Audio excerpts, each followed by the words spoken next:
So when I was growing up, there's me as a child. I did relatively normal kid things. You know, I had a really large collection of Barbies. I spent a really ridiculous amount of time playing video games with my older brother when he wasn't trying to beat me up. And I watched like all of the Disney princess movies. Mulan and Ariel were my favorites. And for Christmas one year, my mom gave me a Lucy Liu Barbie doll, and she ended up being my favorite. And I wasn't really sure what it meant when I was a child. I was just really excited because I was like, oh, she kind of looks like me. And honestly, not really.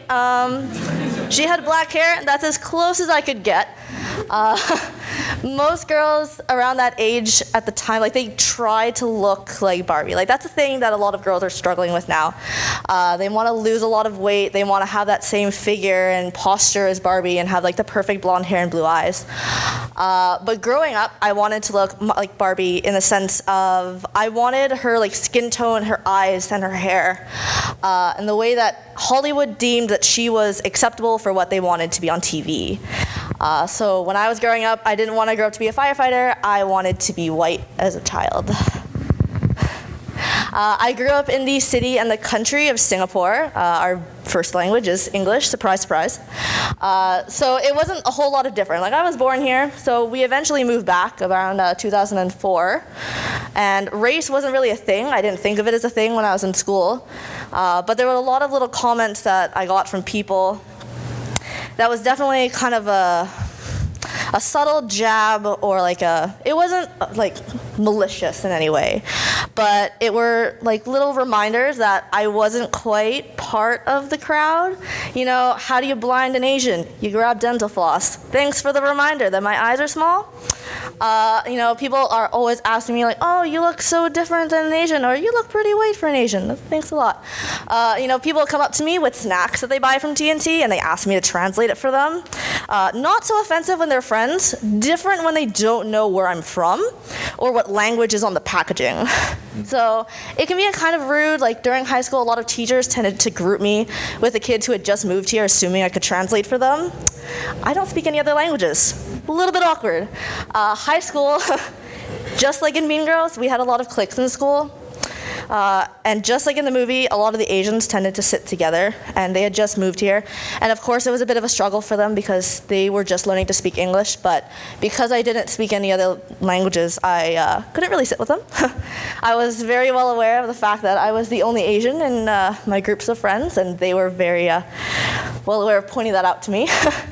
But it was small things like that that you know, things over time, little comments, nothing that is ever big enough for me to say, that was racist, or that was a little bit rude. But they were always small comments that were big in the scene, and it kind of puts me in a place of, do I want to bring it up and ruin the mood of the room that I'm in?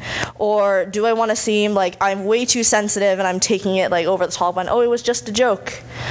And I was speaking to someone very close to me about this, because they were saying like, oh, well, you know, is it kind of rude if they come to you to translate snacks for them? Because, you know, you're like the closest and most familiar face for the snacks. And I'm like, okay, well, if I go up to a black person and say, hey, where do I find a watermelon? Or, hey, what's a recipe for jerk chicken? Racist. Very racist. So a lot of the things that I like have to kind of struggle with, I'm like, you know, it's a little difficult. One of my escapes for me is video games.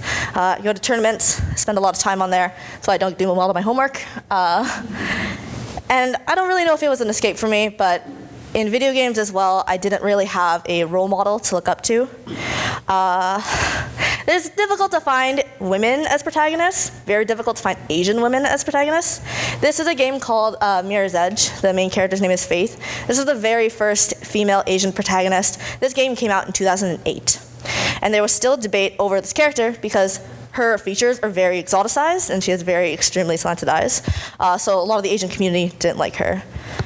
In 2012, a game by a local Vancouver company made this. It's called Sleeping Dogs. Its main character, Wei Shen, is he's a cop, undercover. Grows up in Hong Kong, he moves to the States, and then he eventually goes back home. When he goes back home, he's seen as an outsider, and this kind of resonated with me.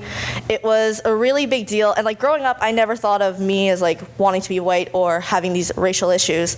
But the game really clicked with me because it was finally a game that showed Asian people not in a dynasty setting.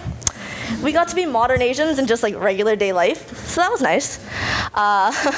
But he doesn't speak Cantonese, so it gets a little bit awkward for him when he goes back home. And that was always the question that I hated the most getting from people, because when they find out that I don't speak Mandarin or Cantonese or Hokkien, which is the main dialects of my family, they always ask me how I managed to communicate with my parents or my grandparents. My parents speak English, so it's not really a problem. So for me, this game was like a wake-up call, and it was an epiphany that I had, because Wei Shen got to be a badass of a character. He got to kick people's asses, he got to be loyal and fierce, and it was never a, you're Asian and this is why we're doing this. It was just the setting that he was in. And the game itself made me feel like a confident and a strong person, because for the first time, a AAA community decided that they wanted to represent Asians in an actual modern day thing, not that we were only worth it if we were set back in a dynasty or ninjas or samurai. We just got to be who we were, and that made me feel confident, and that made me feel beautiful. And the reason I speak up about it today, and I bare my soul about this embarrassing story to everyone, is because in Hollywood, the amount of Asians is shockingly small. In Hollywood, there's only 3 shows about Asians out of 409 scripted television shows. Because even at the Oscars, when race is the big issue, they can still trot out Asian children and make jokes about Asians. Because I get to be Canadian and I get to be Singaporean, and I get to be proud of both of what I am, who I am, where I came from, and everything in between. And I know it's not going to stop any racist comments or anything, but I figure there's other people out there who maybe are embarrassed as well, and they've had similar issues, and that's why I thought I'd share. Thank you.